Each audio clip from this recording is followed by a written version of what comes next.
What must I do to inherit eternal life? Jesus asked back, What is written in the roll? How do you read it?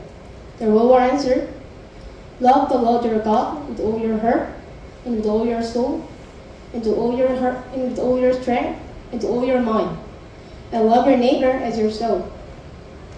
Jesus replied, You have answered correctly. Do this and you will live, and sent him away. Jesus answered the Lord's question about how to obtain eternal life with love for God and love for neighbor. We need to think deeply about what this word means. We often think that doing things like praying, reading the Word, and singing praise is loving God. However, Jesus said, how we treat the least is how we treat Him. That is, how we treat God.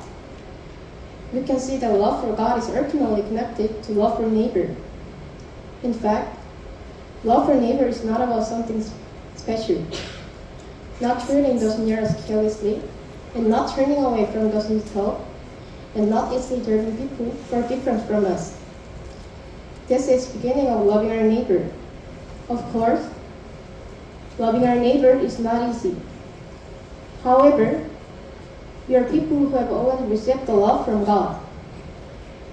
Therefore, we must let this love flow out into the world again. Love for God is not revealed through word or through knowledge alone. It is confirmed in our lives. How we treat the people we met shows how we treat God. Loving our neighbor is not about doing something grand.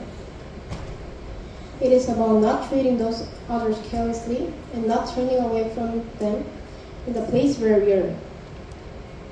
We must let this love flow out to other people.